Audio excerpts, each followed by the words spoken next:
This was one of those initiatives where you feel very lucky to have been part of that team. This is where stars align. One of the biggest learnings for me is the synchronicity of the variables. When they align and when you actually work in aligning them, that everything works, magic happens. No, so I think this was one of them. So it's hard for me to think of something that I would probably change into the actual launch, but probably on a more human side, I would say that probably we were on very high speed mode, and we probably didn't stop or slow down enough to actually, either celebrate or capture the learning, and then, probably expand this, what we have learned, to other categories. It was super fast, and what we launched, and after this week of 40% share, we were thinking of week 3, and we were thinking of innovation pipeline. So sometimes I think when I think of that part of my career, I really think that, slowing down a bit and learning and connecting and celebrating, I probably would have done more of that, honestly. You're listening to CPG Launch Leaders, the show where we interview new product trailblazers.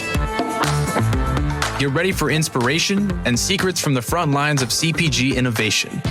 Now here are our hosts, Darcy Ramler and Alan Peretz. Welcome to CPG Launch Leaders. I'm Alan Peretz, and I'm here with my co-host, Darcy Ramler. Today, we're lucky to have Jesus Balseca on the show. Jesus is an exceptional CPG leader with a diverse background in global marketing and commercial strategy. He's a master brand builder and someone who I've personally learned a lot from over the years. That's right, Alan. Today, Jesus is sharing his story of launching Febreze in Mexico. This is one of my favorite launch stories yet. Jesus is going to tell us about how his team not only delivered, but hit it out of the park with some pretty audacious goals. Question is, how did they do this?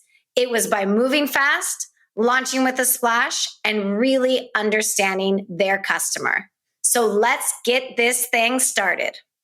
Jesus, we are beyond excited to have you here today. Thank you for joining us. We love to start each episode with one question. Currently, what new product has caught your attention in the market? So aside from being a beer lover, I also love the category from the marketing standpoint. And so I was really happy to see very disruptive technology a couple of weeks ago, in innovation. And I saw this really cool machine, that actually ended up being a beer tap at home. So similar to what Nespresso has done, that you can actually bring the experience of an espresso at home. I think Heineken did an amazing thing of bringing this experience of the beer tap in new consumer occasions. They really cracked the flavor.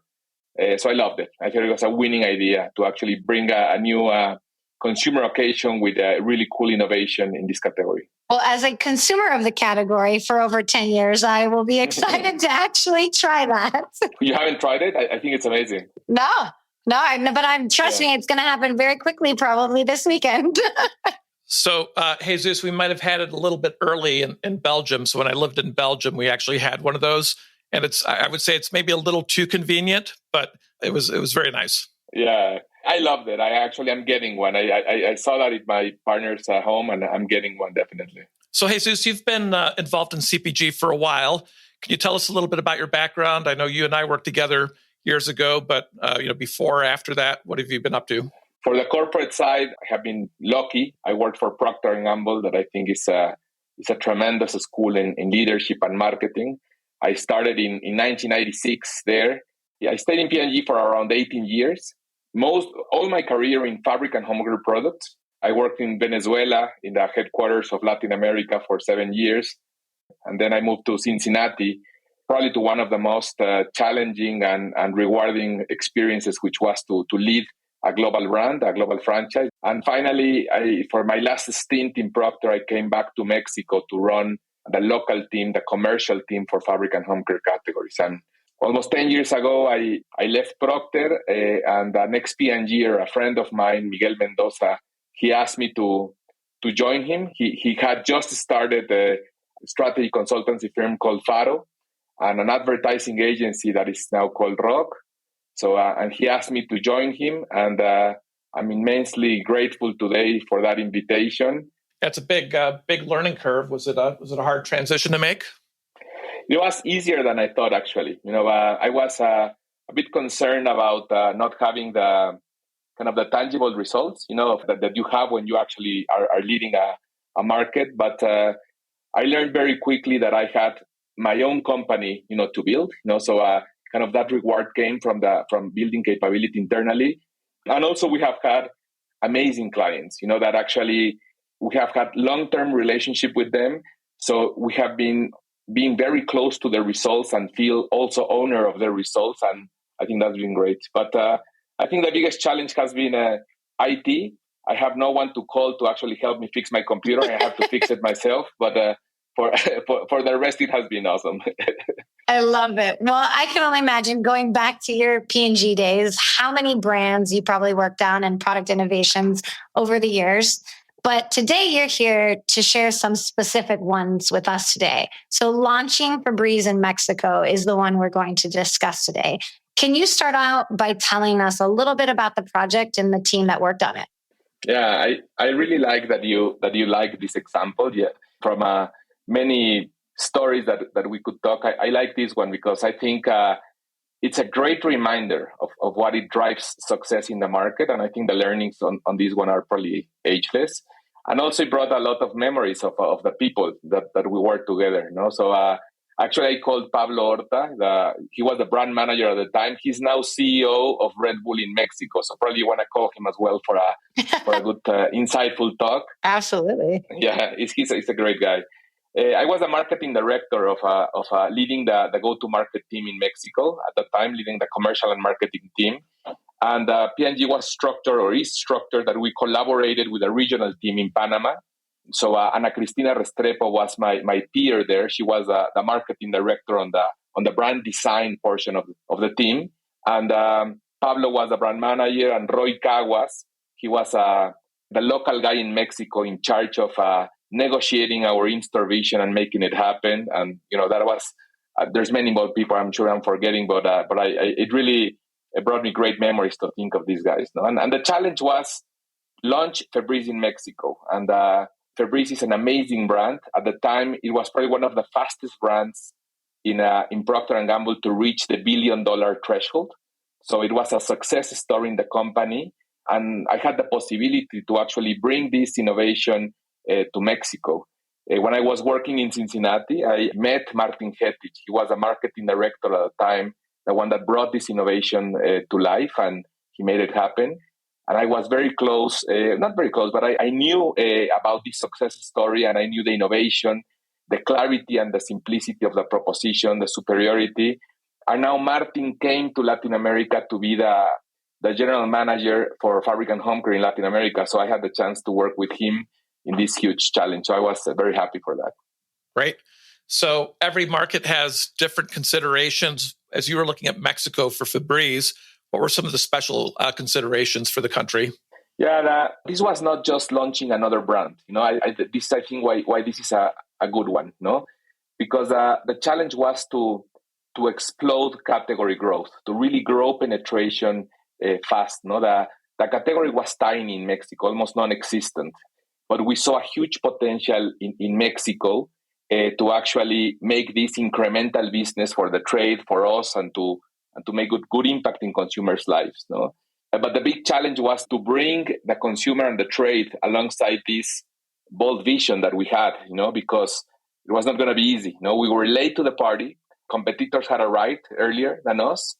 And our amazing proposition was priced 3 times more than our competition. So not 30%, not 60%, 3 times more expensive. So it's a big challenge. We need to reframe consumers' minds to what the category is. We need to change the perception of the trade into how to grow this category.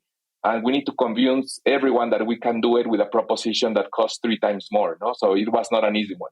Which leads me to actually the next question is, how did you, with all of those things that you're pointing out, how did you identify your right to win in the category? I mean, obviously you could say what a challenge, 3 times the amount that you're going into it. How did you guys really identify that?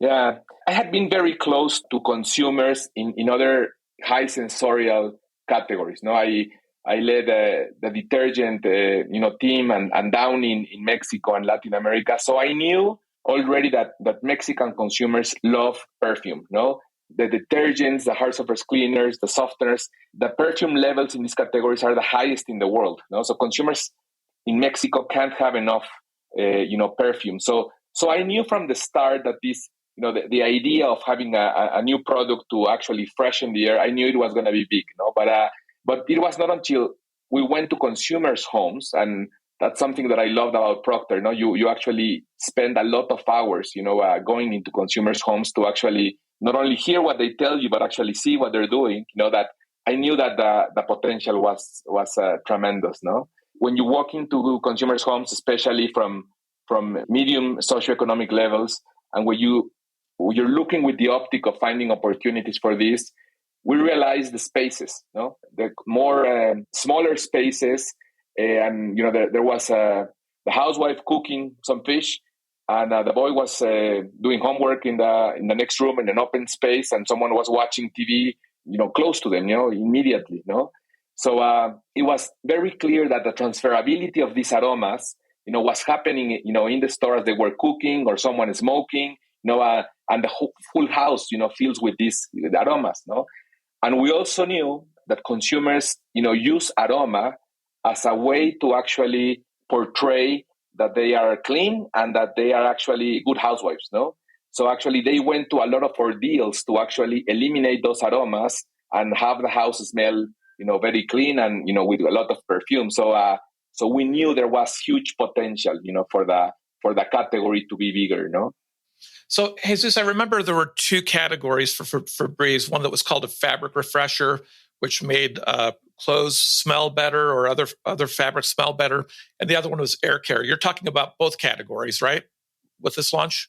Yeah, the main focus was air fresheners for the room, for a space. The focus, as I said, was to grow penetration because the category was so small. So definitely fabric refreshers is an adjacent part of this category that is important. But what we learned is that in order to explode the category, consumers enter first through the sprays for the air. And the reason for this is that the technology is superior. Febreze has this technology that encapsulates the bad odor and eliminates it, and then adds these really soft and natural aromas. Competition at the time, they caught up, but at the time they masked the aroma.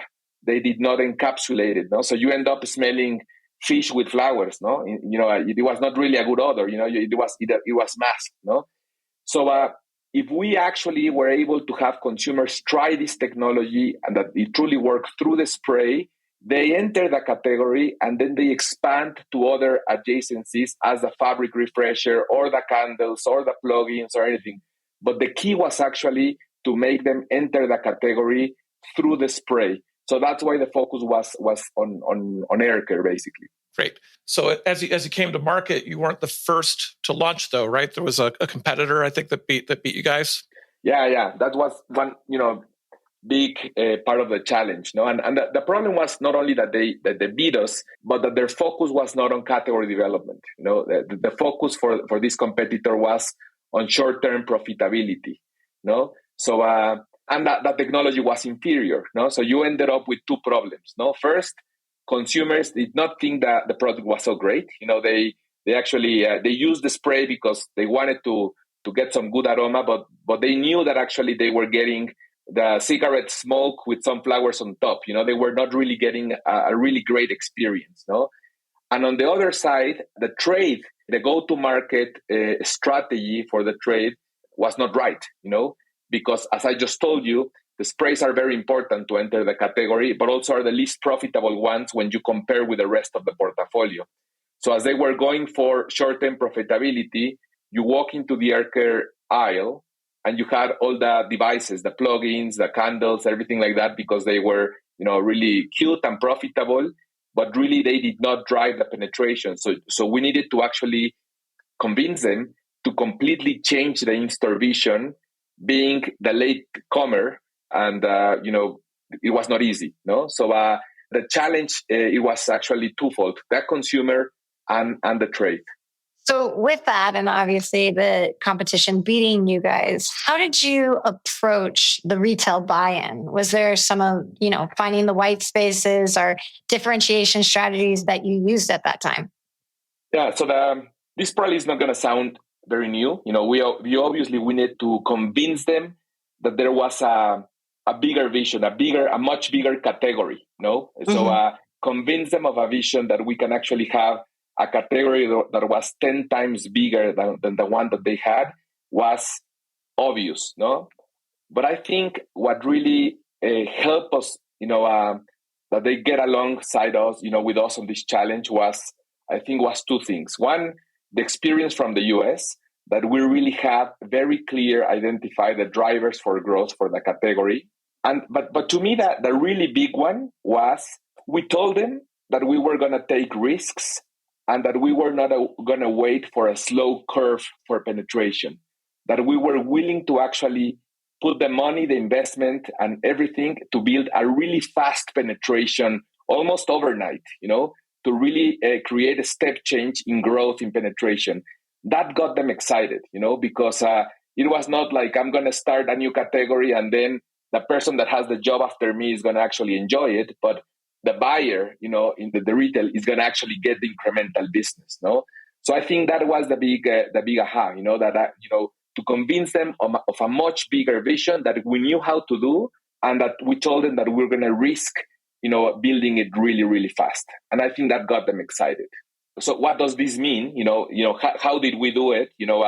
What we told them is, we will bring this pipeline of innovation. You will see it, but the most important thing is we will drive trial in the store really, really fast, And what we committed to do to them, which was really bold at the time, was we're going to transform the full modern retail in 48 hours. So in 48 hours, we're going to actually rearrange completely the shelf of air care. We're going to move the cans up. We're going to obviously have Febreze in there. The shelf space of cans is going to really grow because we actually believe that's the right way to drive, category penetration. We're going to actually add displays in other parts of the store, in the pet aisle, in the cooking aisle, in all of the areas where consumers have other problems. And we're going to do this in 48 hours. So we will use the scale of the company. And this was also a sell for me, within the company, right? Because Febreze was a very small category. So convincing, internally the company to use all these resources for a 48-hour plan was not easy, So, and we did it, in 48 hours, like 70 or 80% of modern retail was transformed overnight in 48 hours with this new vision. And that brought a lot of credibility, for the trade. I bet you were, checking the stats as every store got reset. Probably it must have been a big deal. Yeah, it was an army of us. All the team was in the stores. Going in cars, checking all the stores. People were working overnight. It was a big deal. Because it was probably the first time something like this was done. Right. So, from a trade standpoint, you talked about modern trade. Was that your focus, or did you also focus on more independent retail as well? No, we're choiceful. What we said is, we could go to some other places, but what we said is modern retail is going to be a platform for trial. So we're going to make sure that we win here big. So the conversion of the shelf was a big driver, but we also focused on some other elements like the displays in other categories. We ensured that we had good differentiation among retailers to get their support, strong trade margin. So what we said is the first phase for the category penetration plan is to explode in modern retail. And then the demand will actually start, expanding into other channels. Obviously, this included supermarkets and club stores. And later we expanded to high traditional stores. But the main focus on the introduction was, or the learning was, be very choiceful and do it extraordinarily well in modern retail. Hi, Jesse. What brings you to the airport? Mike, I'm off to the headquarters to share an update on the big launch. Oh, I've heard it's selling really well. Care to share your secret? Well, just between us, it's all thanks to Bold Labs. Their exclusive digital test market research allows you to optimize your product, marketing, and pricing before the big launch. That sounds fantastic. How can I learn more? Just visit www.boldlabs.com. It's all right there. This is the final call for Flight 723 to Chicago. Looks like we'd better go. Thanks for the tip, Jesse. See you soon, Mike. And remember, Bold Labs is ready to help your product soar.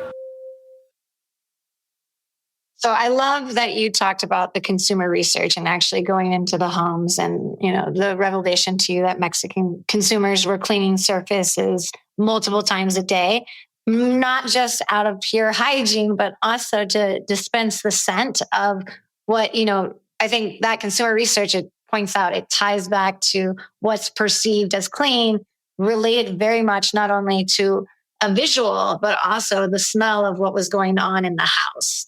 Obviously, taking that consumer insights and then being able to leverage them and talk to the retailers, and then having to redefine where it was placed. You said we can do this in 48 hours and have different, shelf placement and so forth. Was there any resistance that you felt that you got from the retailers, or in that kind of not only reinventing a very new category, but then also reinventing where it belongs in the store as well?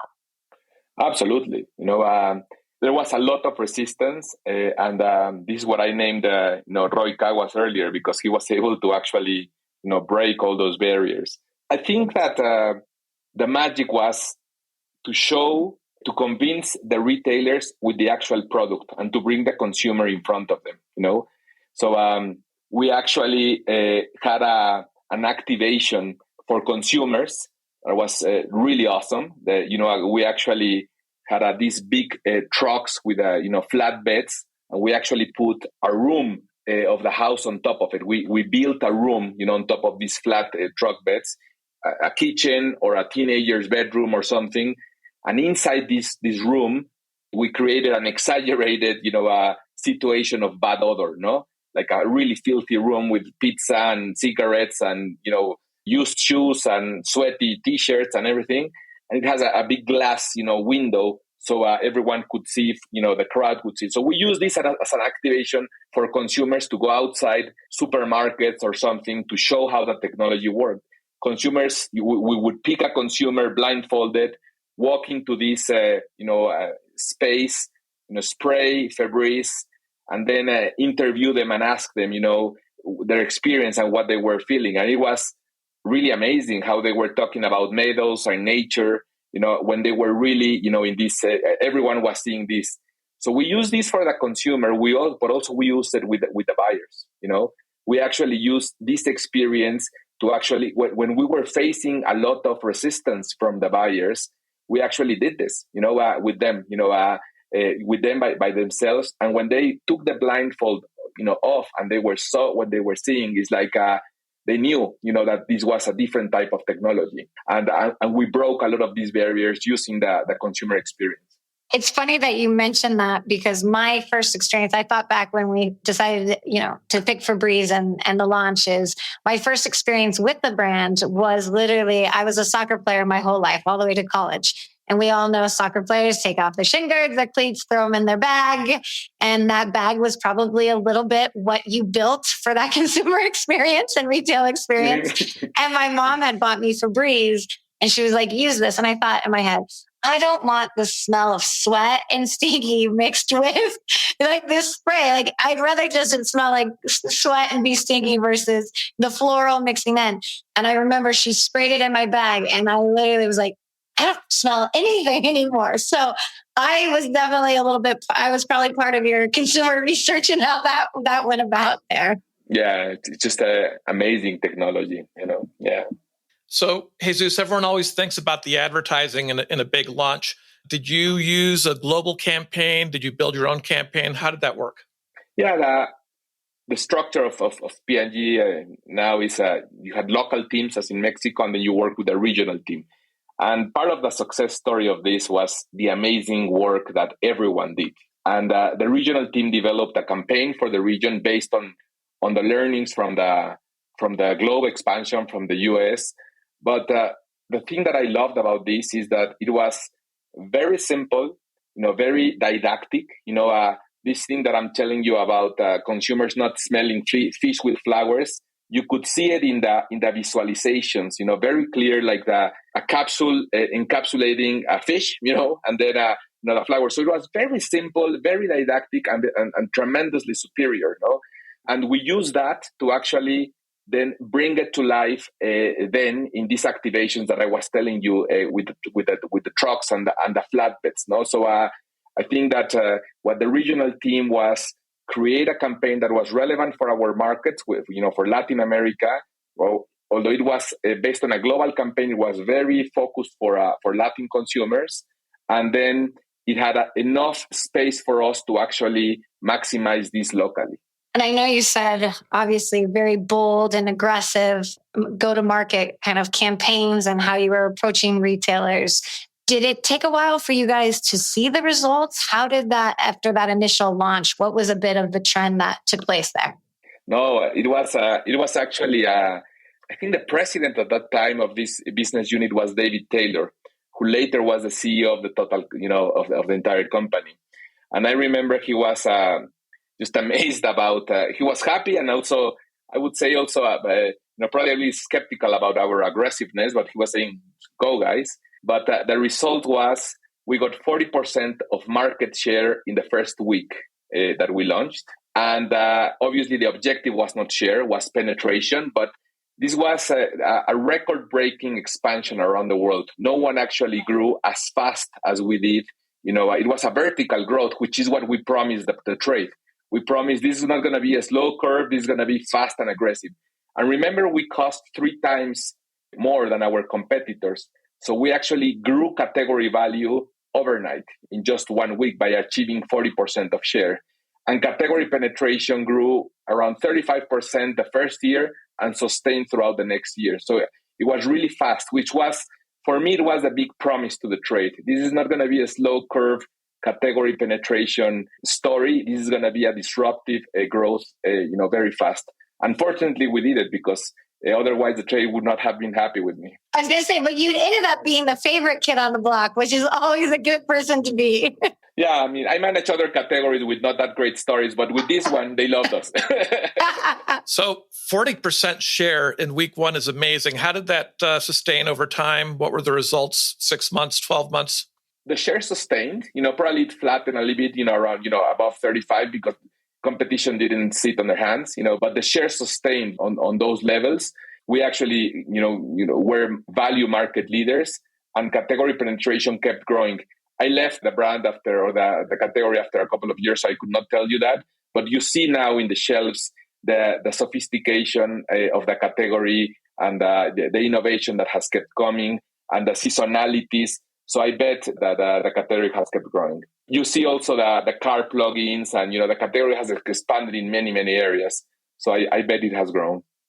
Well, we've talked a lot about the highlights and the high points of the launch. But if you had to look back, is there anything that you would look to change about the launch?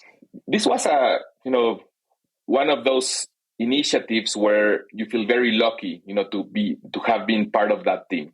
This is where stars align. One of the biggest learnings for me is the synchronicity of the variables. When they align and when you actually work in aligning them, that everything works.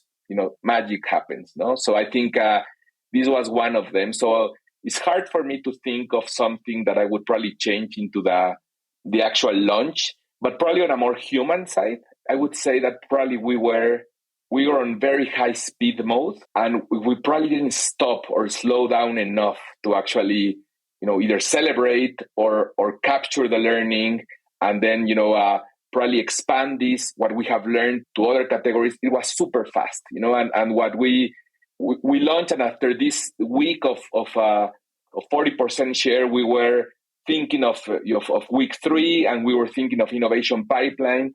So sometimes I think when I think of that part of my career, I really think that, slowing down a bit and learning and connecting and celebrating, I probably would have done more of that, honestly. I was going to say, no pun intended, but stop and smell the flowers, right?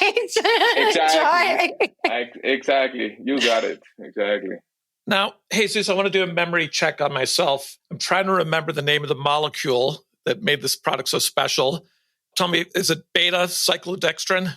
Oh, yeah. Yeah, exactly. You got it. That's exactly it.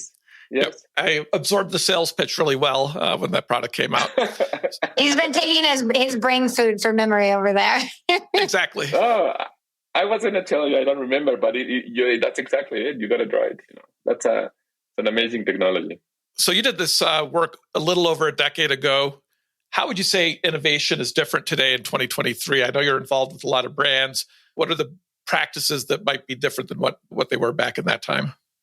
A lot is different. There's probably, again, to the point of speed, the need for speed is huge. But I would say that the learning that this brings, it's ageless. Today, actually, I work with tech companies. I work with banks, with schools. And I would say that the learning that we got from here stays, is relevant, for this. I think that the focus on the balance of actually not thinking that you need to compromise short term and long term. The ability to have a plan that actually is built for the long term but makes a big impact on the short term, I think is something that we forget.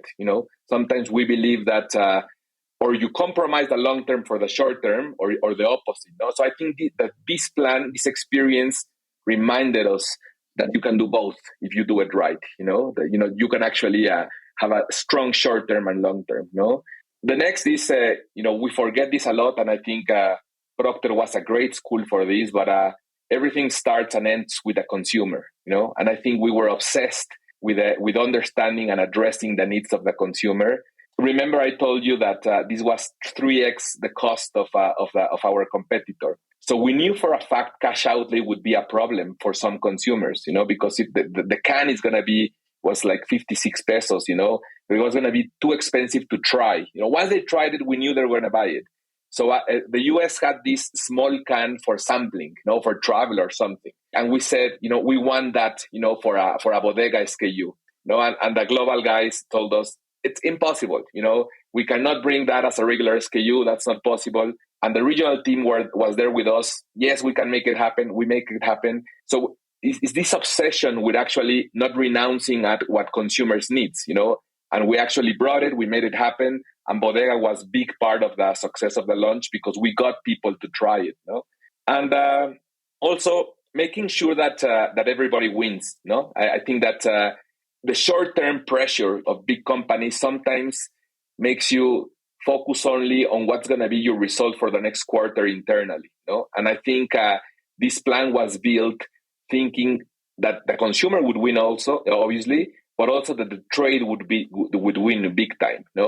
And I think when you build these plans where everybody wins, and it's not easy, it really takes hard work to make sure that you make happen, the wins for everyone. I think that's big learning, no? Absolutely. Yeah, and probably the biggest one for me is when I tell you that the stars aligned and that everything worked. I think it was amazing teamwork, and I think that the powerful thing about this teamwork was not good collaboration and holding hands and being nice to each other. It was that actually every member of the team did their work extraordinarily well. It's like the person that did the copy did an amazing work. The person that actually designed the in-store vision did extremely, really bold. So everyone in part of the team did the best that they can do, and I think that's also a big learning. It's like focus and do your job. And I think that was a big learning. So despite that. Today, innovation works at a different speed and data allows you to actually take decisions in a different way. I believe these lessons are ageless, are important no matter what the times are. So on that note, it kind of leads me into what advice would you give a CPG leader out there working on a new product launch? If you had one bit or piece of advice to give, what would you tell them? I will pass an advice that Daniela Riccardi gave me. She's a very senior executive in Procter. He's now the CEO of Diesel or some other big company. But when I was a young assistant brand manager, she was my general manager. So I feared her a little bit, and I also respect her a lot.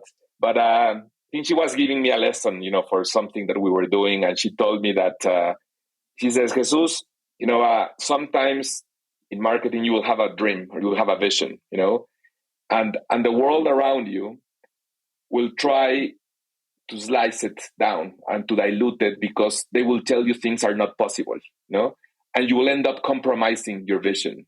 And you don't. Never compromise, your original dream. And I think this is true not only for initiatives like this, because things can be possible if you're persistent and you have a good team or anything, but I think it's also a good advice for life, So I think that the times that I have listened to Daniela, I have done well in my life. So I think it's a good advice for others. I'll pass it along from Daniela to the rest. I love it. So, Jesus, what are you working on today? What's big on your radar today? I'm very busy. I'm very happy. I said I left the corporate world a while ago, and I partnered with a group of extraordinary people. We have amazing human beings as partners, and we have a group of agencies. We have an agency on strategy, it's Faro, an advertising agency that is Rock, and a media agency that is Effective. And I can't believe it's 10 years almost, no? But we started 8 people in a floor of a building, and today we're around 220, very talented and generous and kind and extraordinary individuals that we work every day to serve, many brands and businesses. So that's what we do. I today spend my day immersing on some of the challenges from our clients, and also, trying to complete and continue building our really talented team. And it's amazing. I grew up selling detergents almost, fabric and home care products, and I have the luxury now to work in a diversity of industries, in retail, dairy, beer, tech companies. So that's really exciting and amazing. And I have the chance to talk to you again and see you again. So that's amazing. That's been great. Well, Jesus, thank you so much for sharing your story of the launch of Febreze in Mexico. Stories like yours remind us to keep innovating, stay inspired, and let's continue to redefine the world of CP innovation. We appreciate you. It's been a pleasure. Thanks a lot for having me, and keep it up. I love your podcast. Oh, well, thank you. You've been listening to CPG Launch Leaders, a show from Bold Strategies Incorporated. Don't miss the next thrilling launch story. Follow the podcast on your podcast player now. Please give us a rating, leave a comment, and share episodes with your friends. Until next time.